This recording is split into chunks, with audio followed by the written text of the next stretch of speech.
ગરમી બહુ છે કેમ? નવરાત્રિમાં વરસાદ, શ્રાદ્ધમાં તો પિતૃ તર્પણ કરી નાખ્યું, પછી છત્રી લઈ લઈને પછી જવાનું. રાસ ગરબા તો નથી રહ્યા, પણ ગરબા લેવા જવાનું. तो नारद ने बहुत कठिन तपस्या की, कथा से आप सब परिचित हैं. इंद्र को चिंता हुई कि नारद इतना बड़ा तप कर रहे हैं तो भगवान मिलेंगे उनको और मेरा इंद्रासन मांग लेंगे, मैं कहाँ जाऊंगा. उसके मित्र कामदेव को भेजा. नारद जी पर बहुत सारे प्रयोग किए हैं पर कामदेव निष्फल हुआ, क्योंकि इस स्थान पर बैठकर शिव जी ने तपस्या की थी और महादेव ने वचन दिया था कि यहाँ बैठकर कोई तप करे उन पर काम का कोई प्रभाव नहीं पड़ेगा. इसलिए भूमि की महिमा है, इसलिए तीर्थों में इसीलिए हम जाते हैं कि तीर्थ की कोई ऊर्जा रहती है. और दीपावली के बाद 26 जनवरी से लेकर 2 फरवरी तक प्रथम ज्योतिर्लिंग सोमनाथ महादेव में भी कथा है. बहुत सारी कथा ज्योतिर्लिंगों में निरंतर रहती हैं.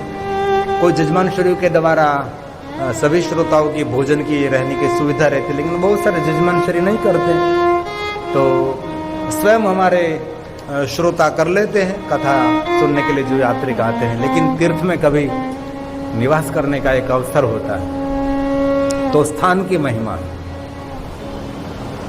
और देवताओं ने जय जयकार किया नारद जी का. तो जय जयकार सुनते नारद के हृदय में जो बीज पड़ा था अभिमान का, अंकुरित हुआ. और मनुष्य जाति का सबसे बड़ा शत्रु, सबसे बड़ा दुश्मन अभिमान. और जिनके हृदय में अभिमान रहता है वो ईश्वर से बहुत दूर रहता है. जिनका जीवन सरलता से भरपूर रहता है ईश्वर से निकट रहता है. बहुत सारे बड़े बड़े विद्वान मुझे मिलते हैं तो कहते हैं कि बागिरी बापू आप में सरलता बहुत है. मुझे अच्छा लगता है ना कि हमारी शोभा है, हमारी सरलता है. और शिव भक्तों का श्रेष्ठ सद्गुण क्या है? महादेव जैसी सरलता. शिव जी कितने सरल हैं, इसलिए आप सरल रहिए. भगवान ने आपको सामर्थ्य दिया है तो दूसरों को सामर्थ्य दिखाने का प्रयास नहीं करिए. किसी के पास धन का सामर्थ्य है, किसी के पास पद का सामर्थ्य है, किसी के पास अपने शरीर का सामर्थ्य होता है, बॉडी बिल्डर होते हैं. नहीं, कभी नहीं. सामर्थ्य दिया है तो सत्कर्म में सामर्थ्य समर्पित करें, है ना. अच्छे कर्मों के लिए सामर्थ्य समर्पित करें. सामर्थ्य दूसरों को दबाने के लिए नहीं होता. और बहुत लोग वर्तमान में हम देखते हैं अपने सामर्थ्य का दुरुपयोग कर रहे हैं. मुझे और कुछ नहीं बोलना है, लेकिन बहुत कुछ मैं बोल सकता हूँ, लेकिन इतने 30 साल मेरे बीत गए तो अब क्यों बोले यार? क्योंकि बोलने से कुछ विवाद खड़ा हो सकता है, इसीलिए बोलने की कोई आवश्यकता नहीं है. हम निर्विवाद रहेंगे. कुछ बोलने से दुनिया में तो कोई फर्क नहीं पड़ेगा, है ना. इसलिए बोलने की कोई आवश्यकता नहीं है. अपने पावर का प्रयोग करना. गुजराती में एक बात कहूं, જે પોતાના પાવરનો ઉપયોગ કરે ને એના છોકરામાં કોઈ પાવર ન હોય. એ બધા માય કાંગલા હોય, હે ને. નમાલા ગુજરાતીમાં કહું નમાલા હોય. જે પોતાના પાવરનો ઉપયોગ કરે ને એની પેઢી પછી માય કાંગલી થાય. કોઈ પોતાના શરીરને શક્તિનો દાદાગીરી કરે, કોઈ ધન, કોઈને રાજકીય પદ મળી ગયું કોઈને, હે, તો એ લોકો એના પાવરનો ઉપયોગ કરે તો એની પછી પેઢીને આવા લોકોને મેં જોયા છે અને બહુ નજદીકથી જોયા છે. કારણ કે કથાએ મને દુનિયાને બહુ નજદીકથી જોવાનો અવસર આપ્યો છે. માણસે જેટલા ગોળાનું પાણી ન પીધું એટલું ગામનું પાણી પીવા મળ્યું. 30 વર્ષમાં કેટલી યાત્રાઓ કરે છે. આમ ઘણા વર્ષથી 30 વર્ષ બોલું છું. બધા એમ કે 30થી આગળ નથી કેમ, તમે તો 30 જ રહેવા જો નહીં. 30 એટલા માટે તું તરીશ કે ડૂબીશ એટલા માટે 30. કેટલા એમ કે મને કે આ 30 વર્ષ કેટલા વર્ષથી 30 વર્ષ મેં તો હું મને 30 નહીં, હું એકલો નહીં તરું, બધાને સાથે તારીશ એટલે તરીશ. આ કનુભાઈ 25 વર્ષથી મારી સાથે છે.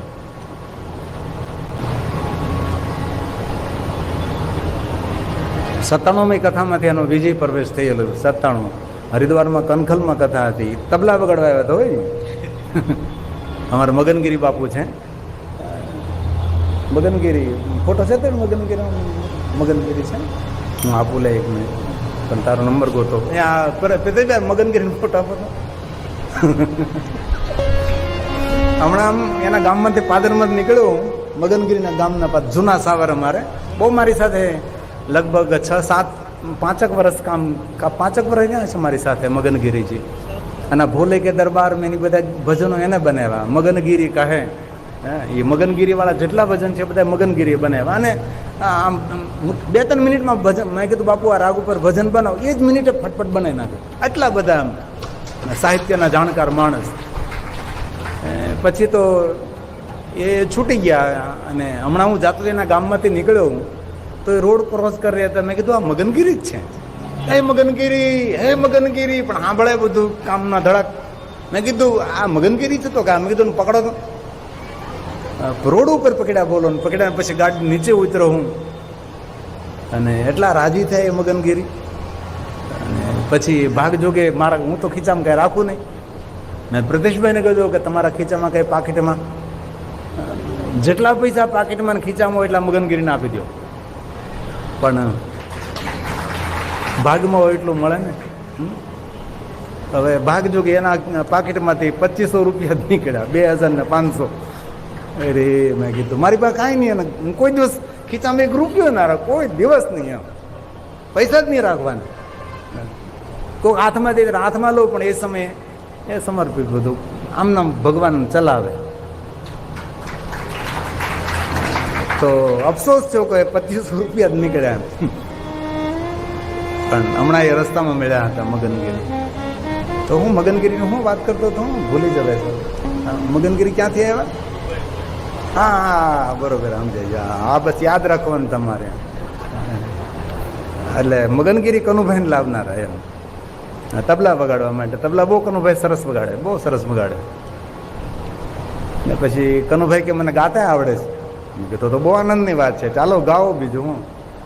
પછી કનુભાઈ 1 મહિના સુધી આવ્યા હતા. તમે એક ધારા 1 મહિના સુધી રોજ મારા ઘરે આવે, હું એને રાગ આપું, શબ્દો આપું, અને તેને ધીમે ધીમે મેં તૈયાર કર્યા ગાવાની અંદર. આ કનુભાઈ હરિયાણી, અને એ સુંદર રીતે તૈયાર થયા. એ તબલામાં રમેશગીરી આવ્યા, અમારે ખારાના રમેશગીરી.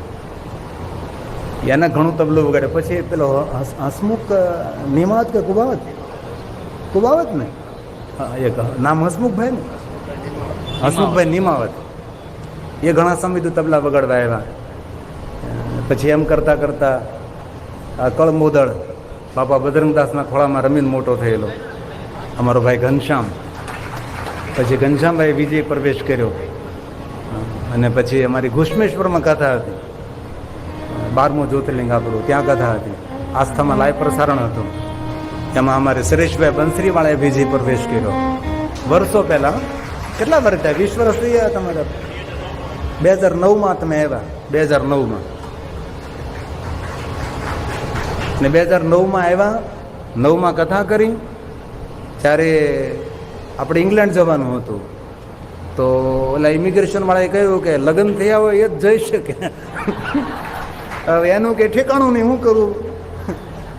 તો મેં કીધું, મેં તો હવે તો શું કરું, તારું લગ્નનું સર્ટિફિકેટ તો મેં તો કેવી રીતે બનાવશો આપણે? મેં તો કોઈ ધ્યાનમાં છે? મને કે હા, સાચી વાત ને. એ કે અમારા સમાજના બ્રાહ્મણ જ છે, બહુ સારી વાત છે. મેં કીધું મને સંપર્ક કરાવે? મને કે હા. હવે એમના માતા પિતા અને એ સુરેશભાઈના ઘરના બધા સૌ આવ્યા. ક્યાં ગામ કથા હતી? આપણે રાજકોટની જંગવડમાં જંગ શરૂ થયો. પછી મેં તો રજૂઆત કરી કે મેં કીધું સુરેશભાઈ ડાયો દીકરો છે, બહુ સારા માણસ છે, મેં કીધું આપની ઈચ્છા હોય તો મેં તો તમારા દીકરી ધારાબેન છે સરેશભાઈ સાથે એમના આપણે તો મારી ઈચ્છા ખરી તો કે અરે બાપુ એમના સસરા કે અરે બાપુ આપ કોણ કે ના થોડી કહી શકાય. મેં કીધું હા એક કામ થઈ ગયું સરસ ભગવાને પાર પાડી દીધું. તો પછી મેં ધીમે કહ્યું કે મેં કીધું તો તમે એકદમ રાજી ખુશી તો છો કે રાજી ખુશી. તો મેં કીધું સાહેબ વકીલ હતા, મોટા વકીલ છે રાજકોટની અંદર. મેં કીધું સાહેબ મેં કીધું અમારે ઇંગ્લેન્ડ જવાનું છે તો તમે મેં કીધું મેરેજ સર્ટિફિકેટ બનાવી આપશો. વેવાળે નહોતું જ્યું બોલો, વેવિશાળે નહીં. અને સાહેબે કીધું બાપુ તમારા પર ભરોસો છે, વ્યવહાર થયા વગર લગ્ન થયા વગર મેરેજ સર્ટિફિકેટ બનાવ્યું. અને સરેશભાઈ કનુભાઈ તો લગ્ન થયેલા હતા, ભાઈ ઘનશ્યામ અને હું, અમે 4 જણા 2009માં પહેલી વાર અશ્વિનભાઈ ઇંગ્લેન્ડ આવ્યા. અને કોઈ ઓળખાણ નહીં અને કોઈ વ્યવસ્થા સુવિધા નહીં. સર્ચની અંદર સુઈ દિવસો કાઢ્યા, નહીં ભોજનના ઠેકાણા, નાયા વગર નહીં, મોઢું ધોયા વગર કથા કરી. વ્યવસ્થા સુવિધા ને એટલી કડકડતી ઠંડી. અને આજે હું ગૌરવ કરું છું કે એ દુઃખ અને યાતના વેઠી તો આજે ઇંગ્લેન્ડના એક ગામડામાં મેં કથા કરી છે. અને એ અશ્વિનભાઈ આ સવારે તમને યાદ કરતા હતા ભાઈ સરેશભાઈ કે ઇંગ્લેન્ડમાં આપણે એટલી બધી કથાઓ કરીએ તેનો યશ અશ્વિન પટેલને ક્રોલીને જાય છે, ક્રોલી જાય છે. એ બધી જ ઇંગ્લેન્ડની કથાઓની વ્યવસ્થા સુવિધા અશ્વિનભાઈ પટેલ કરે, વિઝા લઈ જવા લાવવાનું. એટલે એક આમ તો આ બધી વાત ન કરે પણ તમને આમ ખાનગીમાં કહું છું, તમે કોઈ કહેતા નહીં, તમે કોઈ ખાનગીમાં.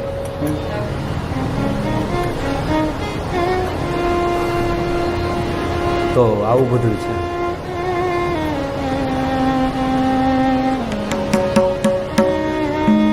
तब का अभिमान नारद जी को, अभिमान युक्त नारद जी शिवलोक में पहुंचे और स्वयं शिव के सामने अभिमान युक्त बातें करने लगे. मैं तपस्वी हूं, पूरा देवलोक मेरा जय जयकार कर रहे हैं. और आपको पता है महादेव, सभी ऋषि कहते हैं कि मैं शिव समान हूं, पूरे विश्व में आप एक ही थे, दूसरा कोई नहीं था, दूसरा अब मैं हूं. और किसी की बराबरी कभी नहीं करनी चाहिए. और किसी की बराबरी करने से वहां तक ही पहुंचोगे आप, उससे आगे नहीं बढ़ोगे. किसी की बराबरी करोगे तो वहां तक आप सीमित रह जाओगे, लेकिन किसी के साथ बराबरी नहीं करोगे उससे भी आगे निकल सकोगे, उससे भी आगे बहुत सारा आप यात्रा कर सकोगे. इसलिए किसी के बराबरी नहीं, कभी नहीं. धीरे धीरे धीरे धीरे धीरे धीरे धीरे सीढ़ी चढ़ते रहो. और धैर्य, एकदम थकान युक्त यात्रा. महादेव ने कह दिया कि नारद जी आप इतने ज्ञानी हैं, इतने विद्वान हैं, इतने बड़े हैं, क्यों नारद जी आप अपने स्व की बात क्यों कर रहे हैं? और महादेव ने कह दिया कि नारद जी स्व वृतांत किसी को बताना नहीं चाहिए. जो मैंने अभी बताया ये दूसरों को बताना नहीं चाहिए. अपने जीवन का वृतांत तो दूसरों को कहना नहीं चाहिए. नारद जी मेरे सामने आपने कहा तो सही है, लेकिन अन्य लोगों के सामने आप अपने जीवन का गुप्त रहस्य दूसरों को नहीं बताइए, कभी नहीं. और एक बात कहूं, भगवान शिव ने कहा, क्या कहा? गोप्यम गोप्यम ही सर्वथा. जितना हो सके उसके हमारे जीवन में गोप्य रहे बात. और बहुत सारे जीवन की बात गोप्य रखना चाहिए. सब कुछ सबको बताने के लिए नहीं है. और बधी वातोनी ચોખવટ ન કરે. ખોટું લાગે તો જાય એ તમારે બોલવાનું, પણ બધી વાતોની ચોખવટ કરવાની હોતી નથી. एक बात कहूं, जीवन में जितना गोप्य रहोगे ना इतना आप सुरक्षित रहोगे. जितना गोप्य रहोगे इतना सुरक्षित रहोगे. जैसे चॉकलेट कागज में बंद हैं, सुरक्षित है, एक चॉकलेट का कागज खोल दिया, चॉकलेट रख दी, धीरे धीरे पिघलने लगेगी और कीड़ी मकोड़े चारों तरफ से आ जाएगी और चॉकलेट की दुर्दशा हो जाएगी। ऐसे जीवन में होगा। जो आपके जीवन का रहस्य दूसरों के आगे आपने खोल दिया, तो आप कभी सुरक्षित नहीं रहोगे और कभी शांति से भी नहीं रहोगे। इसलिए जीवन में गोप्य रखिए। जो जीवन में हुआ हुआ, हो गया सो हो गया, ये समय बीत गया। बारिश आई थी, थोड़ा भीग गए, धीरे धीरे सूर्य प्रकाश में कपड़े को सुखा दिया, भूल जाइए। जो हुआ हो गया, कोई बात नहीं, जाने दीजिए। इसलिए बहुत हृदय से मैं कहता हूं, जीवन की बहुत सारी आपकी निजी बातें हैं, दूसरों को कभी नहीं बताना चाहिए, कभी नहीं। मजबूरी भी नहीं, मजबूरी कभी नहीं, क्योंकि इस दुनिया में मजबूरी का लाभ लेने वाले लोग बहुत आपको मिलेंगे। मजबूरी में मजदूरी देने वाले लोग कम मिलेंगे, मजबूरी का लाभ लेने वाले बहुत लोग दुनिया में मिलेगा आपको। इसलिए जीवन में कभी रुकावट कहीं आ रही है, अड़चन कहीं आ रही है, तो दूसरों को बताने की कोई जरूरत नहीं है, कभी नहीं। दीवार को भी कान होते हैं, इसलिए नहीं। जहां तक आपके पेट में रहे वहां तक सुरक्षित है, क्योंकि आज दुनिया के पास पेट नहीं है। देखने में बड़ा है, पानी पूरी भरी है, पाव भाजी भरी, दाबेली भरी, इसलिए बड़े बड़े हैं पेट, लेकिन देखने में बड़े हैं, लेकिन वास्तविक में उसके पास पेट नहीं है। इसलिए दूसरों को कभी पेट नहीं, पटारा दिखाना चाहिए लेकिन पेट नहीं। लेकिन कभी जीवन की बहुत सारी असह्य पीड़ा आप सहन नहीं कर सकते हैं, तो कोई ऐसा व्यक्ति है तो जरूर उसके आगे आप खोल सकते हैं। सुबह में हमारे भक्त का एक फोन आया था, तो उसके आंख में हमने आंसू देखे, क्योंकि बहुत सारे लोगों के सामने कभी रोना नहीं चाहिए, कभी नहीं।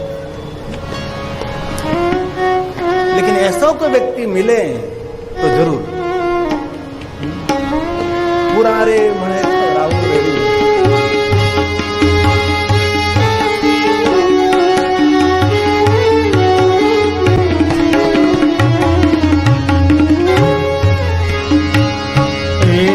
पुरारे मले तो राहुल रेडिये, पुरारे मले तो राहुल रेडिये, न करिए अधूरिया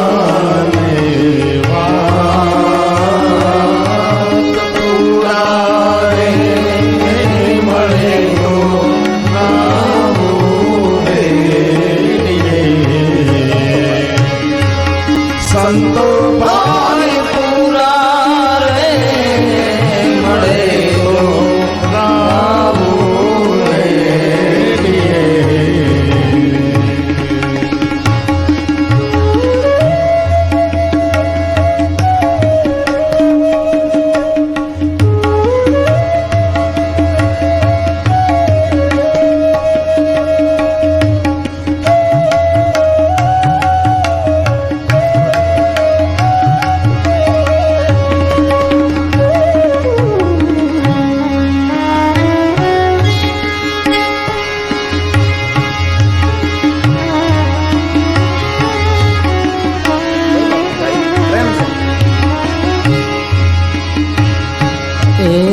खाडारे खबोची या माडे देती,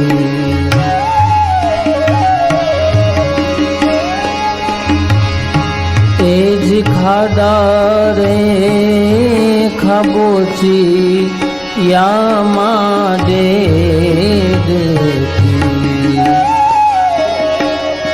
तेज खाडारे खाबोची यान देगी,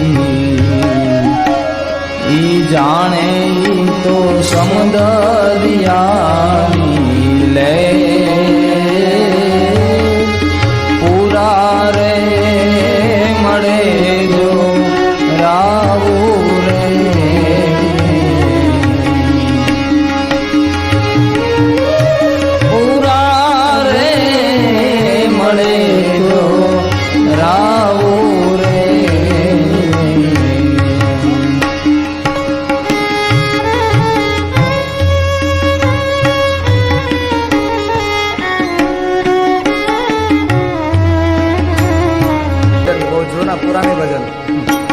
जी कुवानी छाया कुवा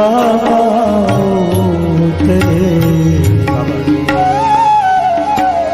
हे जी कुवानी छाया कुवा उतरे आवे कोई ने का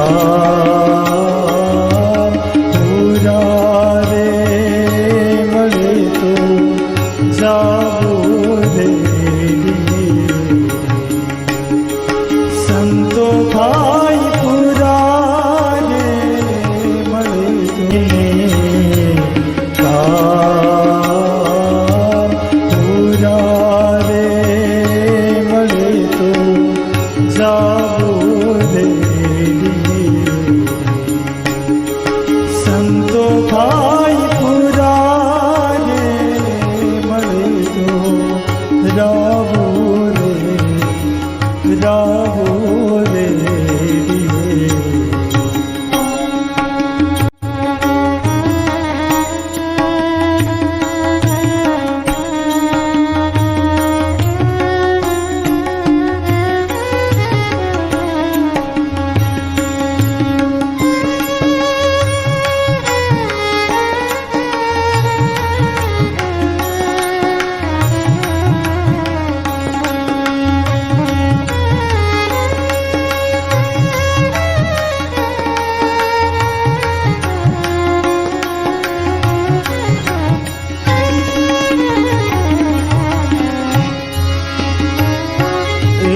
दूरी चलने दइए आटा डूंगरा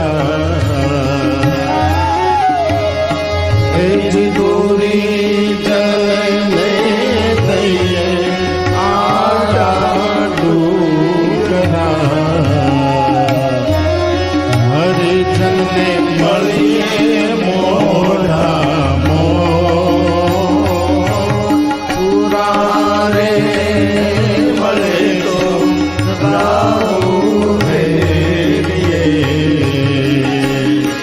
સંતો ભાઈ પૂરા રે મળે તો રાઉ રે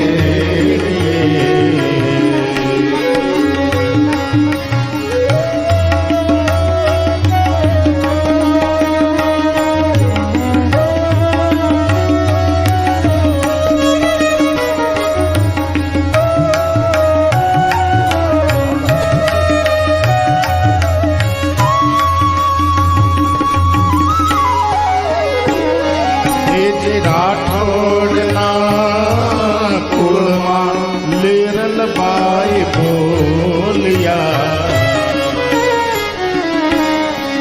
જી રાઠોડના કુળમાં લીરલબાઈ બોલિયા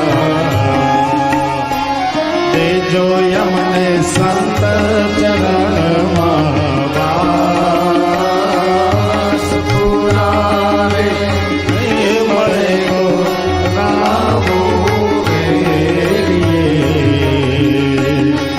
કરીએ અધૂરિયાને વ્યાસ પૂરા રે મળે તો રાઉ રે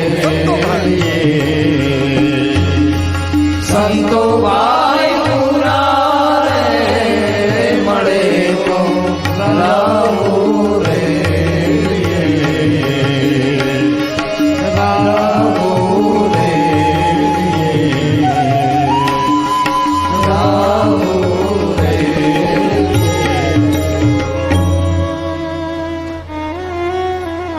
સંકલ્પ લેવાનો જ્યાં ત્યાં આપણા જીવનના ચોપડા ખોલવાના નહીં,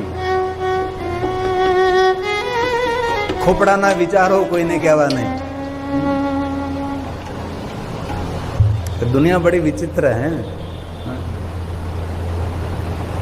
भगवान महादेव ने नारद जी को बहुत समझाया. सुन लिया नारद ने आपकी तरह, लेकिन कुछ अनुसरण नहीं किया नारद ने. बहुत लोग सुनते रहते नारद की तरह, लेकिन अनुसरण कुछ भी नहीं.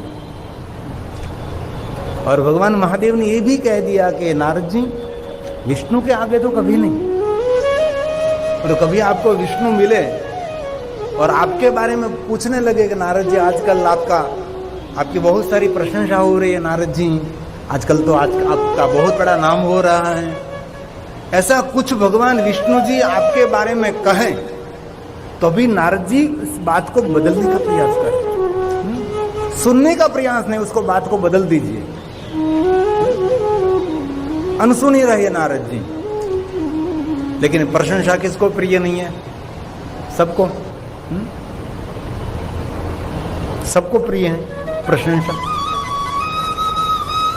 और नारद जी भगवान विष्णु के सामने गए और भगवान विष्णु जी ने नारद जी को कहा कि नारद जी आजकल तो ऋषि मुनि देवता आपका जय जयकार कर रहे हैं।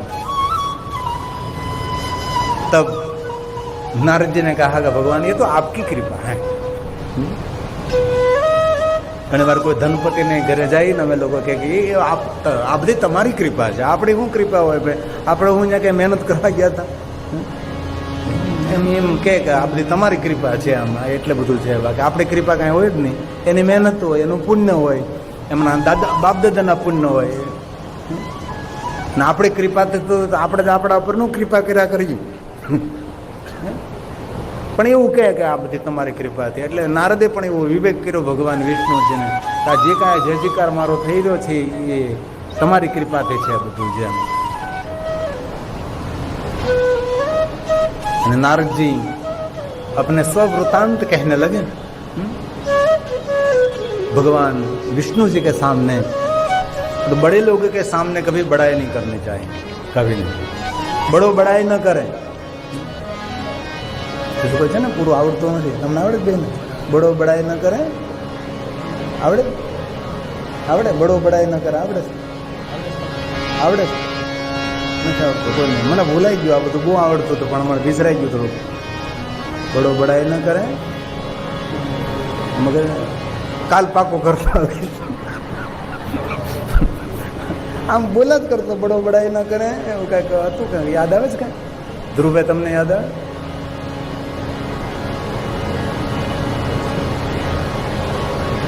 जावा दो ने। और विष्णु भगवान ने भी नारद जी के सामने सूर में सूर मिला दिया और कहा शिव महाप्रभु कर्म कथा में, नारदो गर्वितो मुने। अहंकार तो था लेकिन भगवान विष्णु के मुख से नारद जी स्व की प्रशंसा सुनते ही गर्व में वृद्धि हुई। अब हम अभिमानी व्यक्ति की प्रशंसा करो ना तो अभिमानी व्यक्ति और अभिमानी बनता है, और नम्र व्यक्ति की प्रशंसा करो तो और नम्र बनने लगता है। ये बड़ा मनोविज्ञान है, बड़ो मेरा मनोविज्ञान है। और अभिमानी को खुश करना है तो कैसे कर सकोगे? गुलाब जामुन से नहीं, प्रशंसा से। कोई अभिमानी को खुश करना है तो बस वाह हाँ क्या बात है, तुम्हारा जो कोई मानो नहीं। बड़ो बड़ाई ना करे, बड़ा न बोले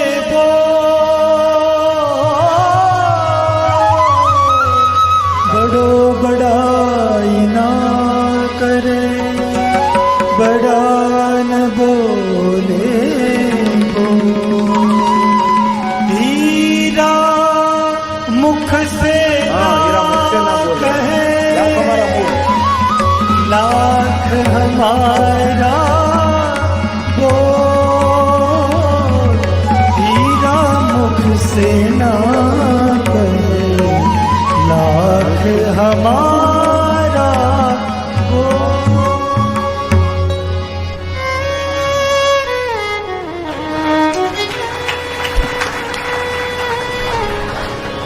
ताली एक टेब्लेट જેટલું કામ કરે, કેમ વિટામિનની કોઈ ટેબ્લેટ ખાય એના જેમ ટેબ્લેટ જેટલું કામ તાલી કરે।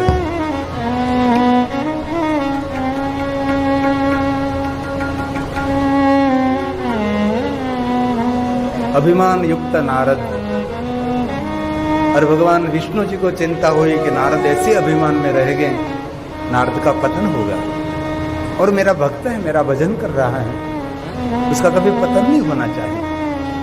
और कथा से परिचित नारद जी जा रहे थे, सुंदर एक माया निर्मित नगर देखा।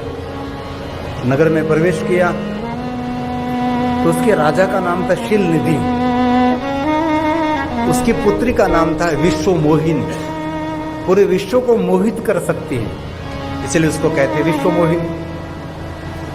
प्रवेश किया तो शील निधि ने बड़ा आदर किया और शील निधि ने कहा कि नारद जी इतने महान आप हैं, इतने ज्ञानी विज्ञानी, आप सब कुछ जानते हैं, तो जरा मेरी पुत्री के बारे में जरा देख लीजिए कि उसको पति कैसा मिलेगा। तो नारद जी ने देखा तो कहा कि आपकी पुत्र तो बड़ी भाग्यवान है, भगवान श्री हरि विष्णु में जितने जितने रूप स्वरूप का गुण है सब कुछ वर्णन ये नारद जी ने किया।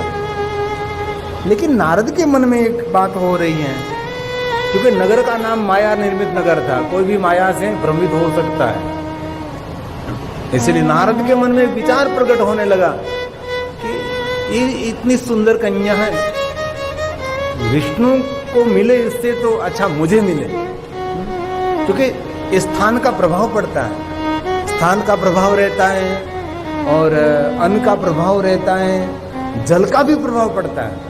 एक वो बहुत बड़ा विज्ञान है, किसी के घर के भोजन आप करते हैं तो ये घर का प्रभाव आपके ऊपर पड़ने लगता है, और किसी के हाथ का पानी पीते तब इस व्यक्ति का प्रभाव आप पर पड़ने लगता है। इसलिए तुरंत पानी नहीं पीना चाहिए, हाथ में पानी रखकर थोड़ी देर तक पानी आपके हाथ में रखना चाहिए, बहुत बड़ा प्रभाव पड़ता है। मैंने बहुत पहले एक दृष्टांत सुना था, एक महात्मा जी यात्रा कर रहे थे, बड़े त्यागी महात्मा थे, कुछ भी नहीं रखते थे, ऐसे बड़े त्यागी थे, जा रहे थे, तृषा लगी, पानी पीना था, पर एक गांव के पास से एक रास्ता गुजर रहा था, तो गांव से थोड़े दूर ही रास्ते के किनारे पर एक सुंदर कुआं था, पानी पीने के लिए कूप था, तो वहां रस्सी भी थी और बाल्टी भी थी। इस महात्मा जी ने रस्सी और बाल्टी के द्वारा कुएं में से जल निकाला, जल पी लिया, और बाद में महात्मा जी को विचार आया कि और मुझे तृषा लगेगी और कहीं रस्सी नहीं मिली, कहीं बाल्टी नहीं मिली, तो मैं कैसे मेरी तृषा को मैं शांत करूंगा, कैसे मैं पानी पीऊंगा। बड़े त्यागी कोपिन के सिवाय कुछ नहीं रखते थे, बिल्कुल कुछ नहीं, एकदम बैरागी त्यागी महात्मा थे, और हाथ में रस्सी और बाल्टी लेकर चलने लगे। इतने बड़े त्यागी महात्मा तो थोड़े दूर गए और मन में तुरंत ख्याल आया, करे मैं इतना बड़ा त्यागी बैरागी तपस्वी, और मेरे मन में ही विचार कहां से आ गया कि इस रस्सी और ये बाल्टी लेकर मैं, और मुझे तृषा लगेगी, मुझे पानी पीने के लिए ये काम आएगी। विचार कहां से मुझे आया? जो अपने जीवन की खोज करो, तुरंत जागरूक हो गए कि ये विचार कैसे मुझे हुआ, और फिर वापस आए और रास्ते पर जहां कूप था उसके पीछे एक छोटा सा गांव था, गांव में गए और पूछने लगे कि ये जो कुआं है, जो रास्ते पर किनारे पर जो कुआं है, ये कुआं किसने बनाया है? तो गांव के लोगों ने कहा हमारे गांव के चोर ने बनाया है। समझ गए ये बात? हमारे गांव में एक चोर है, उसने कुआं बनाया है। तुरंत महात्मा जी समझ गए, ओ ये कुआं चोर ने बनाया, इसलिए चोर के कुआं का मैंने पानी पिया, इसलिए मुझे मन में विचार आया कि रस्सी और बाल्टी लेकर मैं चलने लगूं। इसलिए जिसके घर का पानी पीते, जिनके हाथ के पानी पीते, विचार आप में प्रवेश करते हैं। और एक बात कहूं, कभी किसी को हाथ नहीं मिलाना, ब्लूटूथ हो जाता है, सब कुछ आपले हो जाती है, इसलिए किसी को नहीं, कभी नहीं, क्योंकि भारत की संस्कृति हाथ मिलाने की नहीं है, भारत की संस्कृति हाथ जोड़ने की संस्कृति, किसी को नहीं। मारे એવું ઘણા ઘણા આમ કરે તો આમ કરું તેનો હાથ ભોટો પડે, અહીંયા આવીને હાથ મળે આમ કરે, फिर हाथ धीमे ले लेकिन खबर न पड़े थे आया क्या कोई ने रात मिला हुआ पड़े हैं। तो नारद जी माया निमित्त नगर में भ्रमित हुए, विष्णु मोहिनी के साथ विवाह करने का विचार उठा और ये नारद जी ने भगवान विष्णु के सामने ये सब कुछ कहा और भगवान विष्णु ने रूप तो दिया लेकिन निजता स्वरूप नहीं दिया, क्योंकि निजता सबकी अलग होती है, मौलिकता जिनको कहते हैं ना, मौलिकता। अब दूसरे की कभी कोई कॉपी कर रहे हैं तो पता लग जाता है कि ये कॉपी करने वाला है। पची भजनिक हो के वक्ता हो के कोई भी व्यक्ति हो जो दूसरे की करने लग, तुरंत उसके चेहरे पर से पता लग जाता है कि उसकी मौलिकता नहीं है। मौलिकता एकदम अलग, निखालसता, मौलिकता निखालसता से निखरती है। लेकिन कॉपी करने वाले बहुत लोग होते हैं, तुरंत तो दूसरे दिन लगा देते हैं, डिट्टो लगा देते हैं एकदम। पहले तो शिव महापुराण कथा मुझे भी सुननी थी तो मैं भी इधर उधर घूमता फिरता रहता, कोई महादेव की कथा। लेकिन मेरे दयागिरी बाबू थे, वो शिव कथा गाते थे, तो मुझे भी प्रेरित उसने ही किया। और कोई दूर दूर तक शिव कथा गाने वाला कोई नहीं था। आजकल कितना सुंदर युग आया है, श्री भागवताचार्य सभी शिव कथा गा रहे हैं, जिनका विशेष श्रीमद् भागवत कथा है वो भी महादेव की कथा गा रहे हैं। ये कितनी सुंदर बात है। आज कोई भी वक्ता को मिलो तो शिव कथा शिव कथा शिव कथा शिव कथा, लेकिन पता लग जाता है कि ये कॉपी कर रहा है। तुरंत के शब्दों से पता लग जाता है मुझे कि ये सुनकर गा कर रहा है। भगवान विष्णु जी ने रूप दिया, मौलिकता नहीं दी, निजता नहीं दी और गए। और संयमवर का था, संयमवर मतलब कन्या को एक स्वतंत्रता दी जाती थी। कन्या स्वयं वर को पसंद कर सकती थी, इसको कहते संयमवर। संयम कन्या को पसंद कर सकती थी, तो पुष्पमाला लेकर सबको। लेकिन विष्णु भगवान वहां बैठे थे, विष्णु भगवान को अर्पण कर दिया था। नारद जी की बड़ी कथा है, लेकिन ये सब कुछ नारद जी के बारे में बोलना नहीं चाहिए, क्योंकि नारद जी परम संत है। नारदो मुनि सतमा, इसलिए नारद जी के लिए थोड़ी ये थी नीची बात वक्ता को नहीं करनी चाहिए। ऐसी बहुत सारी कथाएं ये वक्ताओं को नहीं कहनी चाहिए, नहीं कहना चाहिए। कोई देवताओं के प्रति ऐसी कोई बात है तो नहीं बोलनी चाहिए। कथा को योग्य आकार देना ये बहुत बड़ी बात है। तो नारद जी नाराज हुए। इसी समय महादेव के गण थे, उसने कह दिया नारद जी आपका मुख जरा देखिए। तल्ली पशु पानी में देखिए मुख आपका। और नारद जी ने अपना मुख देखा तो वांदर जैसा दिखाई दिया। नारद जी को क्रोध आया। इसी समय शिव गणों को श्राप दे दिया, आप दोनों राक्षस हो गए। लेकिन क्रोध करते हुए भगवान विष्णु के सामने बहुत सारी बुरी बात कही, अपमानित किए विष्णु जी को, भली बुरी बात बोलने लगे। बहुत सारे श्लोक हैं, लेकिन ये कभी गाना नहीं चाहिए, क्योंकि विष्णु भगवान के लिए नारद जी ने बहुत कुछ कहा, ऐसा कभी नहीं बोलना चाहिए। ऐसी बात है तो भी निकलनी चाहिए। ब्रह्मा जी के बारे में नारद जी बहुत बोले, लेकिन विष्णु भगवान की विशालता थी, विष्णु मौन रहे। घर में भी ये बात समझ लीजिए, व्यापकता करनी है तो आप मौन रहे, बोलने दीजिए, कोई बात नहीं। शब्दों का स्टॉक खाली हो जाएगा, मौन हो जाएगी। कितनी देर तक बोलेंगे? 24 घंटे कोई नहीं बोल सकता। धीरे धीरे शांत हो जाएगी। और भगवान विष्णु मौन रहे, सुनते रहे, सुनते रहे, सुनते रहे। बाद में नारद जी शांत हो गए। और शांत होने के निजता का पता होता है। उग्रता के समय हमारा स्वयं का पता नहीं रहता हम कौन है।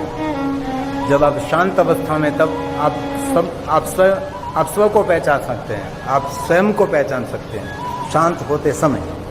लेकिन उग्र भाव में, क्रोध में कभी नहीं। इसमें आप स्वयं नहीं होते, और कोई होता है। किसी का परिचय भी नहीं रहता ना जब आप स्वयं नहीं हैं। बाद में नारद जी सौ में और कहा करे, मैंने विष्णु भगवान के लिए इतनी भली बुरी बात कही, महादेव के गणों को मैंने श्राप दिया। नारद जी के मन में बहुत बड़ी ग्लानि होने लगी कि मैंने बहुत बुरा किया है। क्योंकि नारद जी संत है ने, स्वयं का पता लग गया कि मैंने बुरा किया। घણા લોકો ખોટું કરતા પણ પોતાને ખબર ન પડે કે હું ખોટું કરી રહ્યો છું।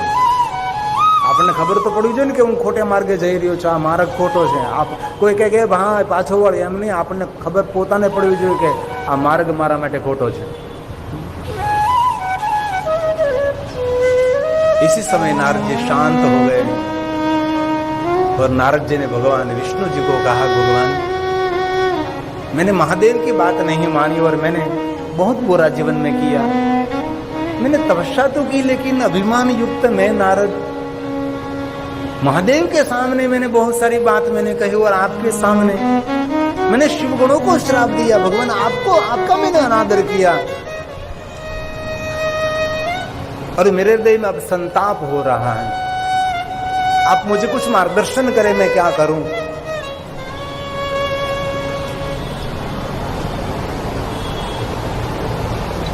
और इसी समय भगवान महादेव के दोनों गण वहां पहुंच गए, जो कि अवसर देखकर पहुंचे ने, क्योंकि नारद जी शांत हो गए थे। अपने सबने अनुभव है, घर में कोई क्रोध करो ने त्यारे तने पाणी पावो तो पाणी नहीं पीवे, तमारा हाथ में ग्लास लईने फेंकी दे, नहीं पीવું। પણ એ શાંત થઈ જાય પછી પાણી આપે તો ધીમેકથી પી લે। એટલે મહાદેવના ગણોએ રાહ જોઈ કે આ શાંત થઈ જાય પછી એમની પાસે જઈએ। એટલે दोनों महादेव के गण नारद जी के पास पधारो, हाथ जोड़कर कहा कि नारद जी हम दोनों को क्षमा कर दीजिए, आपने श्राप दिया, हम दोनों राक्षस बनेंगे, हमारा उद्धार करिए। हम जानते हैं कि श्राप कभी मिथ्या नहीं होता। नारद जी ने इसी समय कह दिया कि मेरे मुख में जो शब्द निकला है वो तो सत्य ही है, सत्य ही होने वाला है। आप दोनों राक्षस बनेंगे, लेकिन इतने महाप्रतापी, इतने बलवान, इतने ताकतवर बनोगे तो आपको हराने वाले कोई नहीं रहेगा। और मैं आपको एक आशीर्वाद देता हूं, अब महादेव के गण, इसीलिए आपके हृदय में महादेव की भक्ति निरंतर बनी रहेगी। शिव भक्ति से कभी वंचित नहीं रहोगे आप। और स्वयं भगवान श्री हरि विष्णु जी नारायण में से नर रूप धारण करके धरती पर अद्भुत लीला करेंगे, विचरण करेंगे, और उसका नाम रहेगा भगवान श्री राम। और राम के द्वारा आप दोनों का कल्याण होगा। मृत्यु शब्द नहीं दिया, कल्याण, आपका मंगल होगा।